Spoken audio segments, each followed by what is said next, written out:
Welcome back to our channel. Today we are going to have a look at Endgame number 47 from the book 100 Endgames You Must Know by Jesus de la Villa. As per recording this video, the World Chess Championship between Ding and Nepo is going on, game number 1, and it's move 28 at the moment, and I personally feel White has a small advantage.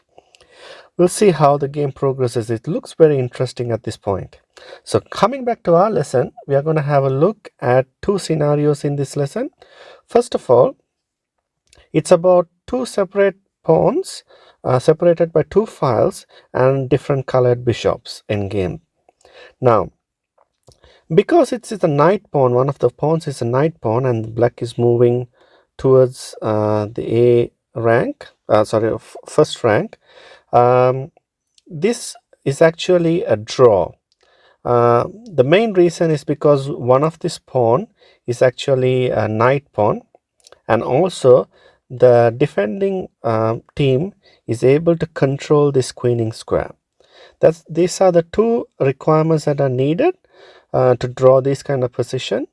So we'll see how it's done. So white to move, white moves the king e2, king d1, b3, and after king d1, so king has to the black king has to go to b4 to try to push the pawn forward. Bishop h7, just staying on this diagonal. King a3, bishop g6, and after king b2, now the whole idea is to bring the king here to a1. Bishop b7. Now that forces the black to play king a2. This is actually a pin. So after bishop e6, king a3 is played, and after bishop f5 here, if black tries to push the pawn to b2, can you find the correct move for white, which draws the position immediately? Well, if you found bishop b1, this is the correct drawing scenario. The two requirements is this bishop, the defending bishop should be able to control this queening square of the knight pawn, and the king should be able to control the queening square of the other pawn. These are the two requirements that are needed. And as you can see, you can analyze this position as much as you want to, but this is a drawing position because the king cannot come to a2 or to c2, and this is drawn position.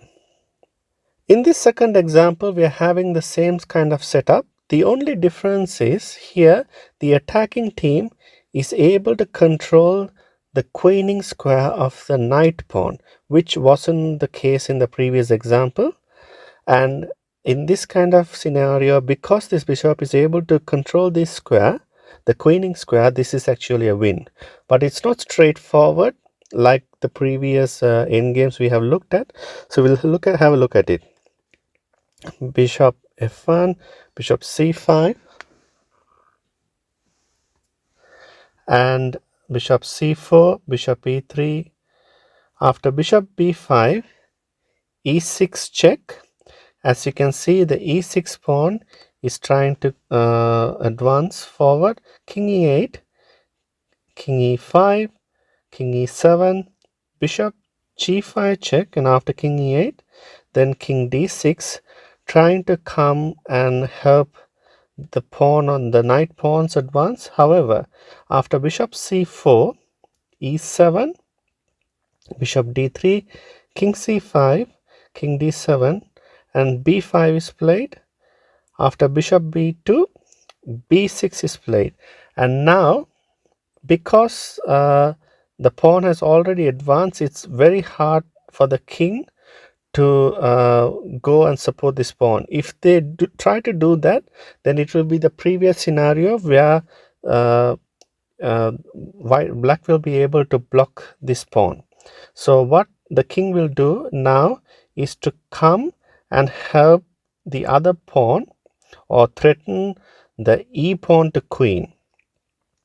And bishop e3 is needed to be played in this scenario just to defend this pawn. King d7, and now, as I told you, After king f8, now there's a serious problem here, because this promotion uh, is a very serious threat. And after bishop g6, bishop d2, after king c6, now obviously it's threatening to take the pawn. Please make sure you do not try to queen this and try to win this position as we discussed in king endgame 45, because this is actually a draw. Um, this is an easy draw for black, so just make sure you don't play like that. After king c6, the most important move here is bishop a5. It does two things. It actually defends this pawn, and also there is another serious threat here. So king d7 has to be played to deal with this threat. And then can you find the correct move for white that wins the game immediately? Well, if you there are multiple moves. You can actually queen here as well and win the game, but the easiest way, I personally believe, and according to this book, is b7. As you can see, this pawn cannot be touched now by the king and the bishop, and the b pawn will soon promote and win this game. I hope you enjoyed this video. For more videos like this, please like and subscribe, and it's bye for now.